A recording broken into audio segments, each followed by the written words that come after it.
अस्सलामुअलैकुम रहमतुल्लाहि व बरकातुहू। जज़ाकल्लाह मौलाना, जज़ाकल्लाह डॉक्टर जुबैर साहब, माशाल्लाह बहुत तफसील से हमारे सामने बात पेश की। सबसे पहले तो मैं डॉक्टर शोएब अंसारी परभनी है हॉस्पिटल से फिजिशियन आपके सामने जो है तो कोरोना वायरस के ताल्लुक से चंद अहम नुकात पर बात करने जा रहा हूँ। कोरोना वायरस जैसी जो वबाई बीमारी आज जो है तो पैंडेमिक हो चुकी है पूरे वर्ल्ड में, जिसका इन्फेक्शन बहुत ज्यादा हो चुका है, इसके ताल्लुक से मैं आपके सामने इसके जो निशानियां हैं, इसके जो सिम्टम्स है, वो सबसे पहले कि जरूरी नहीं कि जो है तो इसके जो सिम्टम्स है सर्दी, खांसी और गले में खराश होना, ये जरूरी नहीं कि सिर्फ कोरोना की वजह से ही हो। कोरोना वायरस जब हमारे बॉडी में इन्फेक्शन होता है, कोरोना वायरस जब हमारे बॉडी में दाखिल होता है तो इसके सिम्टम्स और इसकी निशानियां बिल्कुल आम सर्दी, खांसी, जुकाम की तरह होते हैं।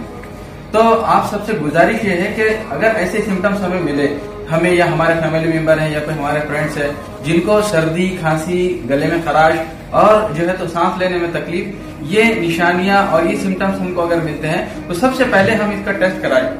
कोविड-19 का टेस्ट जो है तो हमें गवर्नमेंट की तरफ से सिविल हॉस्पिटल में फ्री ऑफ कॉस्ट अवेलेबल है, तो ये टेस्ट हम जो है तो सबसे पहले कराएं। इससे हमें ये पता चलेगा कि ये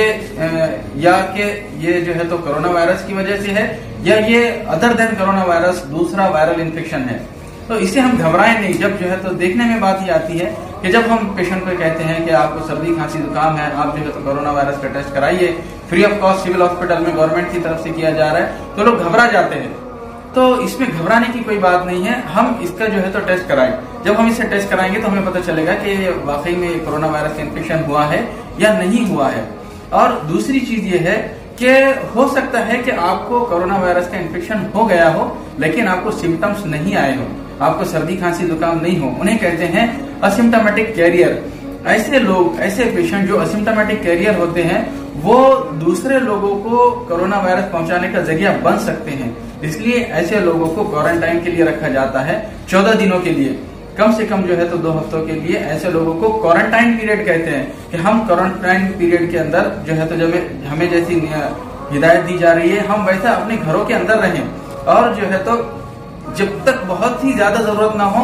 जो है तो हम अपने घरों के बाहर ना निकले, चाहे हम असिम्प्टोमेटिक कैरियर हो, चाहे हमें क्वारंटाइन के लिए कहा जाए या ना कहा जाए। हम बहुत ही निहायत ही जरूरत हो तभी अपने घरों के बाहर निकले, वरना जो है तो हम अपने घरों के अंदर रहें। इससे हम अपनी भी हिफाजत करेंगे और अपने जो है तो फैमिली मेंबर्स के लिए। ये हो सकता है कि हमको कोरोना वायरस का इन्फेक्शन हो जाए और हम इससे जो है तो हमें नुकसान ना हो, बल्कि इससे हो सकता है कि हमारे घरों के अंदर हमारे जो है तो बूढ़े जो ज़ईफ हजरात हैं, जिनको शुगर, बीपी, हार्ट के मरीज है, हमारे दादा दादी, वालिदैन हैं, हमारे छोटे बच्चे हैं, वो उनको ये बीमारी ना हो, इसके लिए जो है तो हम अपने लिए भी, अपने घर वालों के लिए भी, अपने समाज के लिए भी इन चीजों का